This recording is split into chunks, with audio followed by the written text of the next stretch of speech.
Hi, everyone, and welcome to the Grace, Peace, and Balance podcast by Gabi Abdelgadir. This is episode 102, and I have an incredible guest for you today. His name is Dennis LaRue, a gentleman full of wisdom.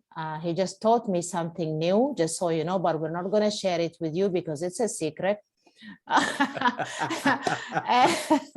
and yeah, welcome. And I'm going to read a little bit of his bio, and I'm going to let him talk about his experiences and all that. Dennis LaRue is an international transformational change agent for personal, corporate, and global transportation. Dennis believes that all problems, no matter how complex they seem, can be broken down to fundamental solutions. I love that. As an international coach, he was part of the transformational movement in Paraguay, South America. He is an outstanding connector who holds you accountable, challenges your thinking, and encourages you to reach your next level and get results. He is also a certified global priority solutions specialist trained to facilitate value-based leadership roundtables, a transformational method of personal growth and leadership development that is impacting nations around the world. And he is a John Maxwell certified leadership trainer. Take it over. Welcome to my podcast, Denise. Oh, Gabby, thank you so much for having me. It's an honor and a privilege to be with you. I'm glad we finally got to connect. I know. It took us like what, a month? You know what? When we're busy involved in transformation, it's tough to connect. But I know. I'm so glad we're here together to spend time together. Same here. Yeah. So tell us a little bit about yourself growing up before we get to the leadership part. Well, yeah, I could spend all day just on that. I've been told by my family I've been given a blessing. I have a great memory. Okay. So I remember a lot of my youth. I really do. I grew up, I'm a native born Pennsylvanian. Okay. Born in the northeastern part, Scranton, Wilkes-Barre area. But my parents decided they wanted to move away from family, and they moved far away. They moved to Texas. Oh, wow. to the Dallas-Fort Worth area in Arlington. And that's my formative years. So my ages of 5 to 15 are in Arlington. And so for me, that's home. That's home for me. I call that home. That's where I grew up. Mm-hmm.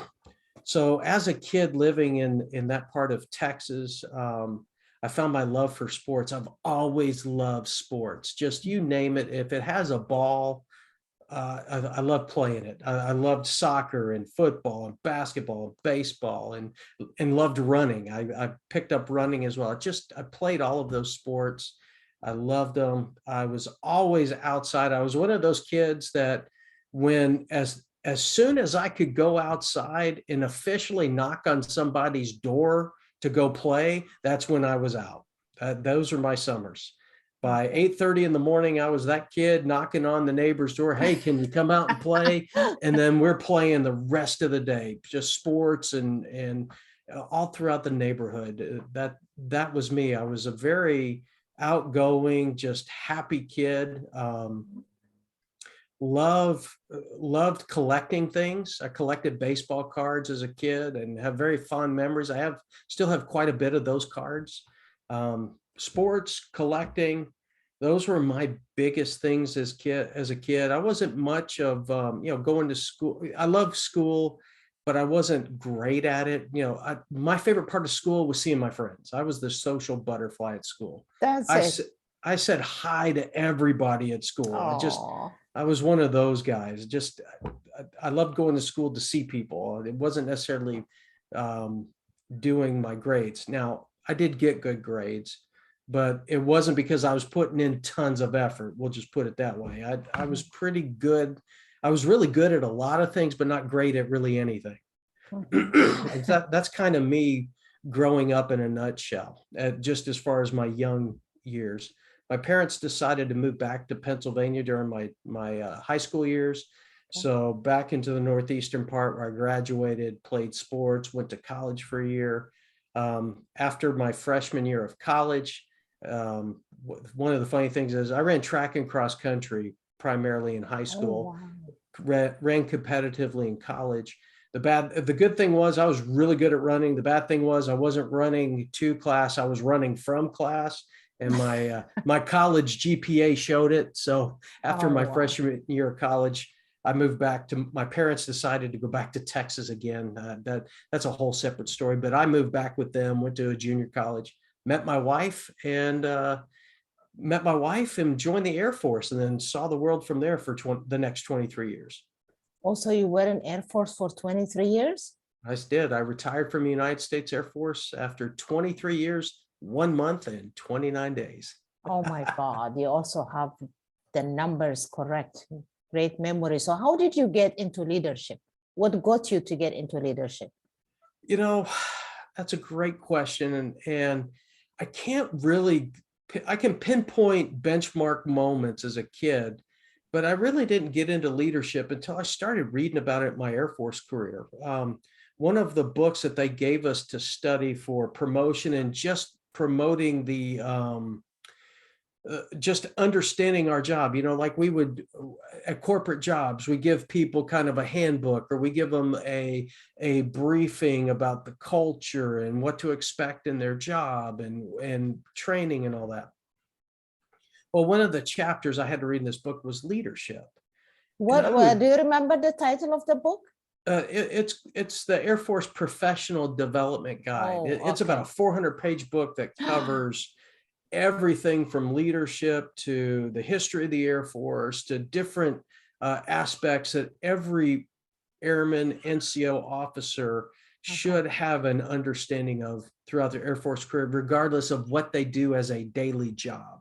It's Okay. kind of the overarching understanding of the Air Force, and leadership was one of those chapters. And I remember reading it, and it stirred me. I got excited. It fired me up, and it kind of put the puzzle pieces together of things in my life, things that I saw in sports, and everything rises and falls in leadership. And I couldn't understand why the coaches were getting fired when the players weren't performing on the field. That always bothered me, because I would look at that team and say, this team has all the talent. They've got skilled players. These guys are excellent athletes. Why is the coach getting fired? He's not on the field, but he's the leader, and he's the one that's putting that talent together in the field. And that just fascinated me. Okay. And so when I really started understanding leadership and what it is, I really started to see that it was a strength of mine for years. And I can remember my neighbors in Arlington, Texas. I'm still very close to them to this day. And I can hear my neighbor tell me, you've always had that gift of leadership. You've always had this gift of leadership. And it just, it's hard to explain. For me, it's hard to explain. And when something's hard to explain, it's a gift that you have. Yeah. Because it's something natural to you. I hear my granddaughter in the background.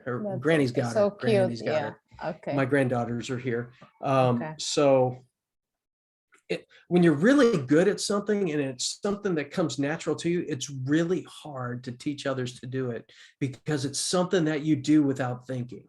Yeah. And you probably didn't know it was leadership that you had as a gift, right? Exactly. At the time. Yeah. Yeah, I didn't. I had no idea. Another instance where I saw leadership pop up was actually in high school. Two instances. I recruited my best friend to run cross country. And I'm not talking cross country skiing. I'm talking cross country running distance.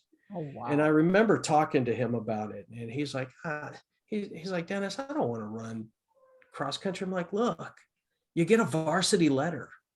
If you just show up and run, you get. And I started the whole recruiting process. And I said, and plus the guys on the team, these guys are family and they're a winning team. He goes, what do you mean? I said, they haven't been defeated in 3 years. When I moved to that school, I said, we're going to go undefeated next year. Come be a part of it. He joined. He joined and stayed with it. We were juniors then in high school. He joined track with me as a sophomore, and then ran track and cross country with me for the rest of our high school careers. Wow. That was one instance. And then my junior year in high school, I took a speech class. Okay. And I wanted to be a television broadcaster as a kid, sports broadcaster. Here I am Oh, talking, sports. That was on my mind as a kid, but I didn't want to take public speaking. And I remember saying to myself, well, if you think that you're going to go into broadcasting and not take a speech class or afraid to speak, you better pick a different career. yeah, that's true. Yeah, that's So, true though. Yeah. so I took the class and I really struggled. I struggled through it at times. There was one instance in that class where we had to pick a song. And then based off of that song, we had to give a speech on why we picked the song we picked. Mm-hmm.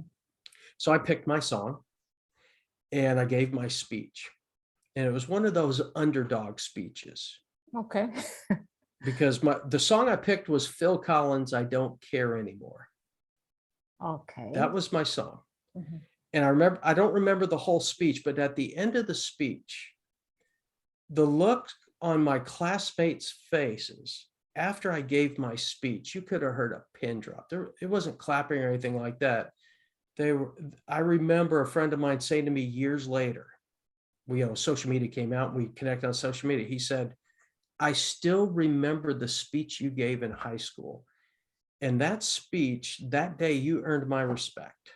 Oh, that is in junior high school. Yeah, that was in In high school. junior school. I was In a high junior. school. Yeah, I was a junior in high school. And this was 20 years after the fact. And he said, I still remember that speech. And you earned my respect that day. Oh, wow. And at that point, after that speech and looking at everybody in the class and even the teacher, I knew, oh, wow, that's an influential moment because leadership is influence. And in that moment, I realized, oh, wow. Why I was overwhelmed. I couldn't tell you it was leadership and influence. All I knew was I spoke what was on my mind. I spoke my heart. And when I did, people's lives were different as a result of it. There was a different reaction to me, a different reaction to them. There was just something to it. It Oh, wow. magical, if you will. And so those are the moments that for me growing up where I saw leadership, Okay. going back. So you got into, after you retired from Air Force, that is when you decided to take it to the next level. Is that what happened? Yes. After I retired from the Air Force, I served on a staff of a nonprofit where I was doing basically ministry type work. I'm a person of faith. And so was serving there for ministry for a couple of years. But I really also discovered I got certified as a coach. And I realized there, my leadership going to a different level, I realized that my strength in leadership was within the coaching realm, because I couldn't tell you, honestly. I mean, we're talking, this is 2015. And coaching's been around a lot longer before that. And Yes. you've been a coach for a while. I couldn't tell you what coaching was other than when me being a sports guy. Coach was the guy on the sidelines with the whistle blowing and either yelling at me because I did the play wrong, or telling me to take laps, or high-fiving me because I did a good play. I mean, that was it. Teaching me moves and all that, sports related. But in 2015, when I discovered what coaching was, going through coaching program with the Maxwell Leadership Team, and now studying it beyond, I realized that my style of leadership and my strength in leadership all throughout my Air Force career was actually coaching. Because I didn't always tell people what to do. They knew what to do. They'd been trained what to do, but nobody would just ask them the questions and give them the confidence to do what they needed to do. Yeah. Without fear of being yelled at or beat up and when I say beat up, just being yelled at or told, no, you did it wrong, and those type of things. Because there's some people in the military, their leadership is on their sleeve. So whatever their stars, bars, stripes are, or their position or title on their desk is, that's normally the leadership that I experienced in that chain of command environment that I was in. And I'm not saying that that's right, wrong, or indifferent. That was just the environment I was in. Corporate has the same thing. If you've got a C or C in front of your name, or if you're supervisor or leader, well, then there's a chain of command that you follow through the process. And a lot of leaders rely on their title or their promotion or their pay grade as their primary leadership skill set. Yeah. And that's what I experienced with many people in my Air Force career. And I realized that the coaching skill set that I used was relationship oriented, because coaching is a relationship. Yes. Yeah, absolutely. And built a relationship with my people. And so I knew what their skills, their strengths, I knew their dreams, I knew where they wanted to go, I knew how long they wanted to stay in, if they wanted to make it a career. And then I was just able to plug and play them into the team and the organization so that they would do the mission that they were assigned to do, but at the same time, helping them get set up for success and where they wanted to go and who they wanted to be, and not get angry about it because they weren't, quote, all in. Yeah, they were all in. They put on the uniform every day. And most of the time when I met people, I would just ask them a coaching question, what we would call a coaching question. Yeah. And it would open them up and create a safe space for them to know they weren't going to get chewed out. They weren't going to get paperwork or get some type of negative feed in their file. Feedback. Yeah. Yeah, negative feedback for their file that prevented them from promotion. And I gave them a safe space to work through what they needed to work through so they could become who they were meant to become and to do what they were meant to do. Wow, that's incredible. And So go ahead. No. I was just going to ask then how this Paraguay thing came up. Then when did it come up? Like you actually worked in South America? Well, here's what happened. Yeah. You know, I'm at my certification with John Maxwell, and Okay. John Maxwell gets on stage and he brings up one of our team members from Paraguay. Okay. And she shares what she did. She went home. She wanted to transform her nation's leadership. Okay. And she said, John, sign this book because I'm going to give it to the president of Paraguay. And John says, oh, you know him? She said, no, I don't, but I'm going to. And she did. She got to the president, gave him the book. They talked. And the president of Paraguay sent John a message and said, John, come and transform my nation's leadership at all levels, all spheres of influence across my entire nation. Wow. And John did a live video back to the president of Paraguay saying, we're coming. I was there and I raised my hand. I said, I'm coming. That's what I signed up for. That's global impact. I want to make a difference. I want to make a global difference. I want to be a part of a legacy movement. And I signed up, and thankfully I got selected. I was only one of 250 coaches to go down there for a week. Mm-hmm.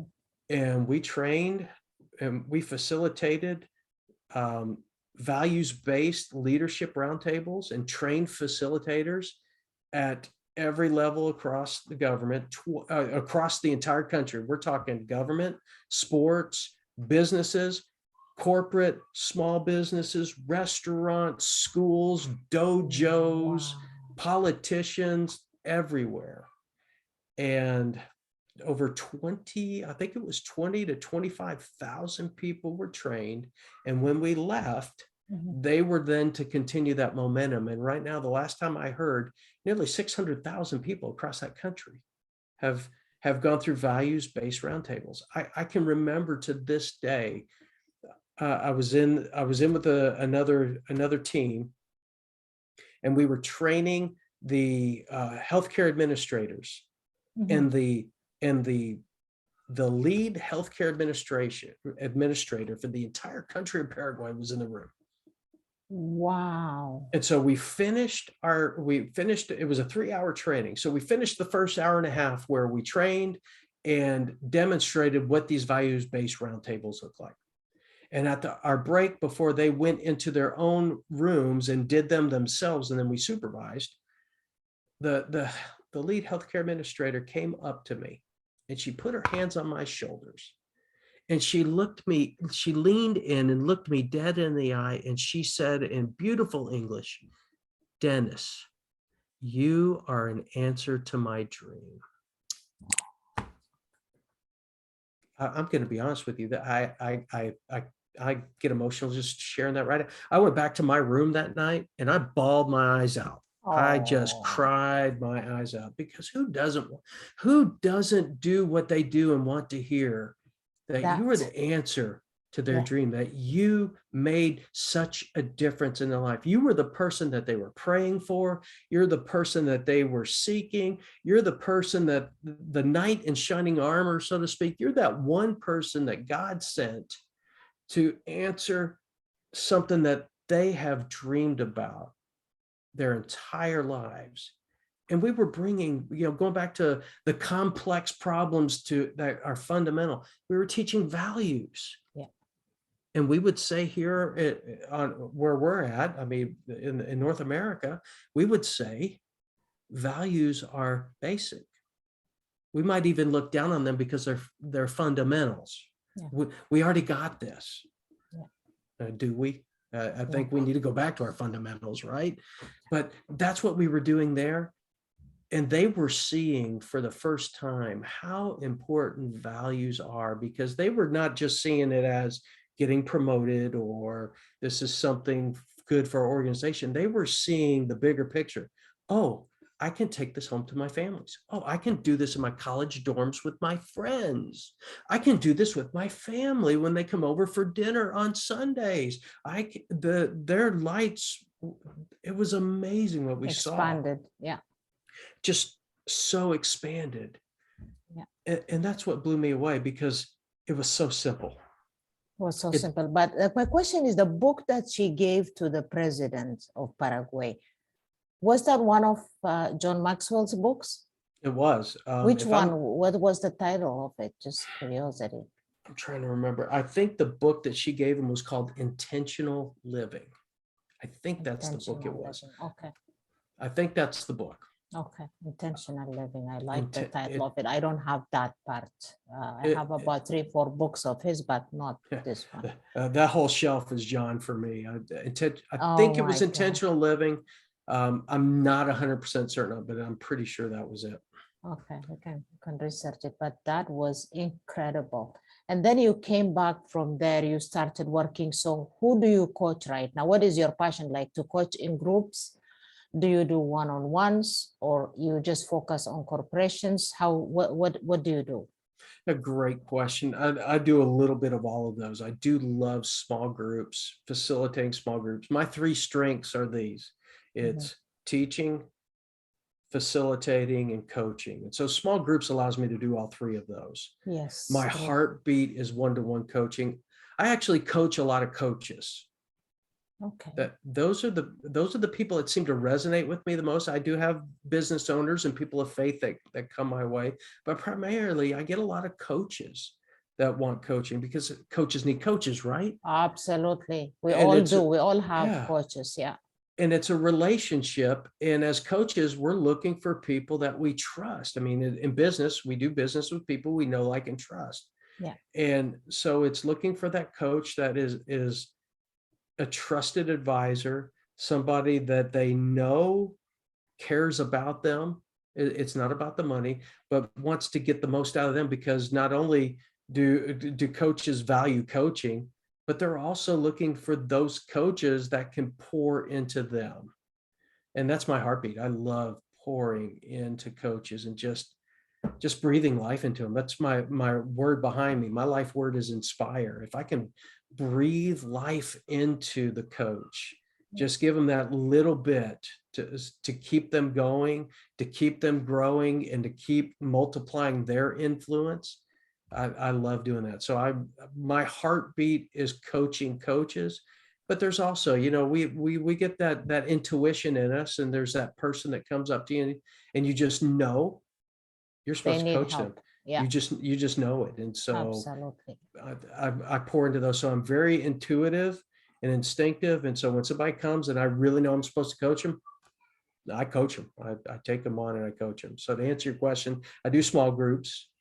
I do, and I love one-to-one, and primarily I work with coaches. And I'll be honest with you, my heartbeat going forward, I want to work with, I love sports. I want to work with those coaches in at the professional and collegiate level. Who's coaching them to be able to breathe life into them? That Okay. there's just something there deep within my soul that cries out to me. Okay. Oh, that's nice. Oh my goodness. So you prefer coaching coaches. That would be Yes, number one, but still you would be helping anybody that you feel needs your help. sure. What I've worked with, about corporations like companies and, yes, 500 Fortune companies? absolutely. Love working with them, love working with C-suites. What I did in my Air Force career is I was also a consultant. So where I can serve the corporate level, those corporations is helping them with their leadership in the middle. A lot of people know how to lead down, and a lot of people know how to lead across, but very few people know how to lead up. That's the greatest lesson I learned in my military career, was to learn how to lead when I didn't have the stars and bars like everybody else in the room. Mhm. And that would be a great place to serve a corporation. Mhm. And also with the CEOs, what really touches my heart with them is getting behind closed doors with them and just giving them a safe space to work through things that they need to work through that they can't work through in their normal circles. Yeah, so I agree with you. That is something that I see missing a lot in the corp world. Um, I don't see a lot of leaders. Well, consider myself lucky. I have worked with incredible people, Mhm. but I see it happening a lot. They don't coach the team. Okay, you're busy, you don't have time. Hire someone. You don't have to pay every month for that, but every quarter, bring Yeah. someone, for example, like you, like all of these incredible coaches that we have, like hire somebody every quarter to just motivate them, to guide them, and then have a safe environment where it doesn't have to be recorded so that people will be open to speak up of the issues that they're facing.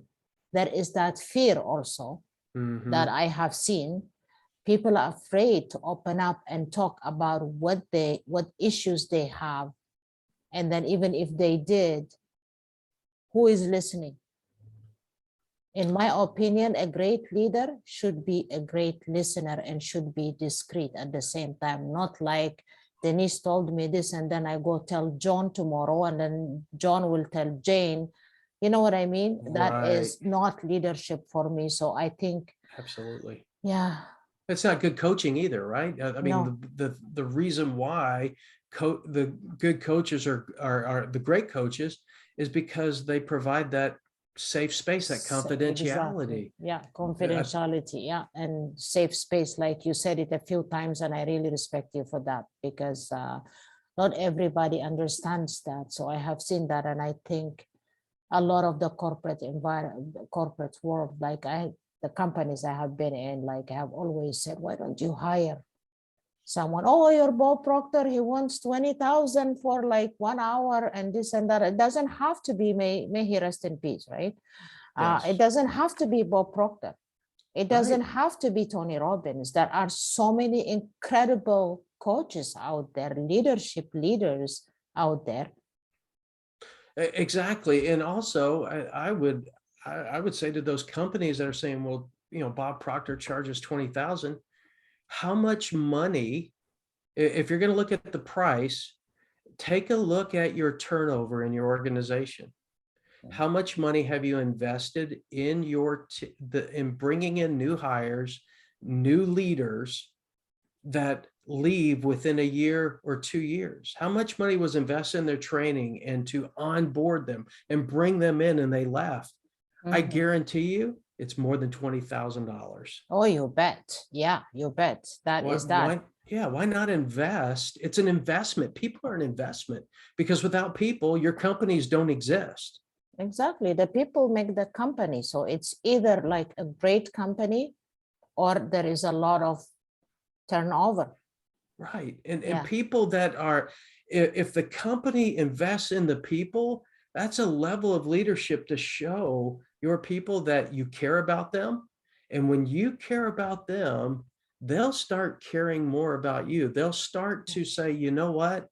I know that my fill in the blank cares about me. They've invested in me. They've given me opportunities. They listen to me. They've fill in the blank where they've shown that you care about the people.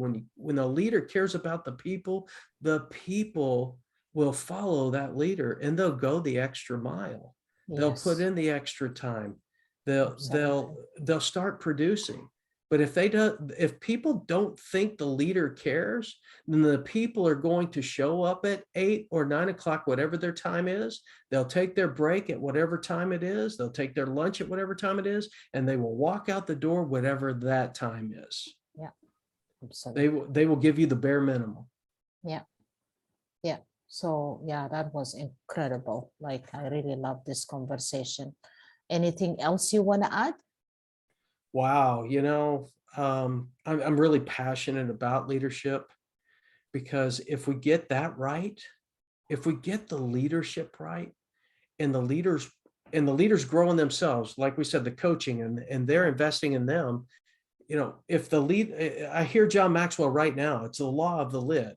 The leader is the lid of the organization. He is the ceiling.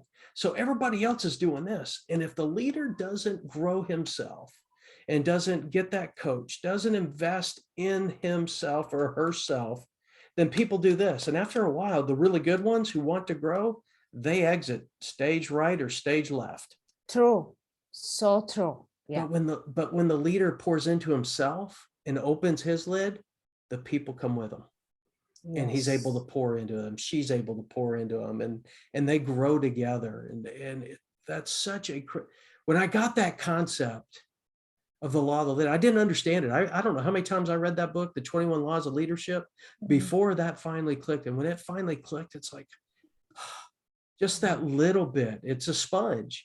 You can't if there's no water in your sponge, you can't squeeze it out on anybody else. You got to have water being poured into your sponge to squeeze out and pour into the people around you. And if you can keep that constant flow, it's your place of employment, your company, your business, the people, it's a team that will win championships.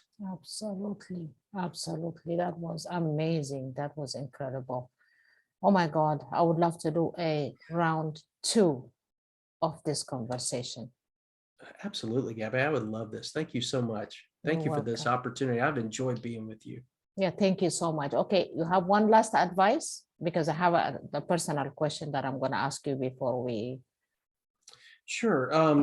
Advice, To all coaches. Let's start with coaches. Okay, for all coaches, my greatest advice to you is not only be present for your people, for your clients, those you coach, you need to be present in God's presence. Oof. I Be just present. had goosebumps, yeah, in God's presence. Yes. We teach self-awareness to we talk about self-awareness to all of our clients. We need to practice it too. Yes, we have to practice what we preach. Absolutely. Incredible way of finishing this conversation. Okay, let me now ask you something that has nothing to do with leadership. I don't know if this is, you've watched some other podcasts and you're ready for it or not, but if you have one dream that you would like to fulfill that you haven't done yet, that you would love to fulfill before you die, what would it be? Wow, that's a great question. One dream. I've had so many things that I want to do. So let's see. Personal, like, say that you're passionate about, you didn't have time, but you want to do it and you still are going to do it. Before you die, you want to accomplish it. What would it be? Wow. Choose one of whatever is in your list. The first thing that comes to my mind, I've mentioned sports a bazillion times already in our time together. I do love sports. I love watching them. I think the one thing I would like to accomplish as a as a sports fan is to attend a Super Bowl in person. I've never done that. I've watched Oh, them. I've watched them all and I love them, but I would love to be present for a Super Bowl one time. yes, you will. That's not a very difficult one to do. You No, will. You will. I agree with that. That's the first one that comes to mind just as a sports dream. That's the first thing that comes to my mind when you ask Oh, that question. wow. Yeah, that's like, my God, I can tell like you're so passionate about sports. Excellent. Okay. It's the greatest expression of leadership in such a small amount of time. Yeah. To me, sports, Yeah. because there's so much into it. Wow. Amazing. Okay, second question and last question. If you have to visit 3 countries before you die, what countries would they be? Well, that's a wonderful question. And why? Yeah. Number one, I would go back to the United Kingdom, to England, Scotland, Wales, and Ireland. And the reason why is because during my Air Force career, I spent 4 years over there. Okay. And I got to go to Scotland without my wife while I was there. And she got to go to Scotland without me a couple of years ago. So I would love for her and I to both go to Scotland and Ireland together, and Wales, because we've got so many great memories with our kids over there. It would be great it would just rekindle a ton of memories. That's the first one that comes to mind. Okay. The second country that comes to mind is Australia. Okay. I love the heat. There's just something about Australia that compels me to go there. I do want to go to Australia. And Okay. that's 2. The third one,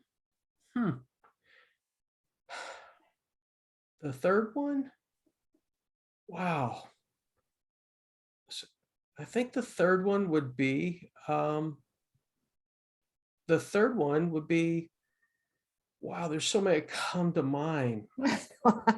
There's I so know it's many, not because easy. the third one is Israel.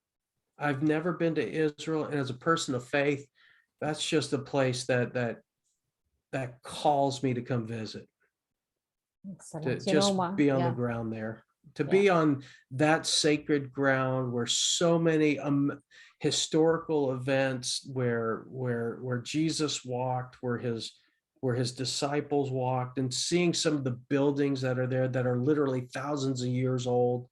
Yeah. There is a spirit there that is just, there's a heavy spirit there that I just can't describe. All I can say is I just want to bathe in that. Yeah. Oh, wow. One of my ex-bosses did it. He took his son with him. He was 3 years old. He did it and came back. I remember. Yeah. Incredible. Yeah. Incredible. Beautiful choices. Yeah, it's all gonna happen for sure. Yeah. So we're gonna have to do a round 2, but it has been an incredible pleasure. And thank you so much. So for every listener, I am going to be posting Denise's bio and all his social media links, both on Podbean and on YouTube. He will have his Calendly there if you want to get in touch with him. You've listened to this, you want to get in touch with him and connect with him in social media. You will not regret it. Until the next episode, stay blessed, and I wish you grace, peace, and balance. Thank you.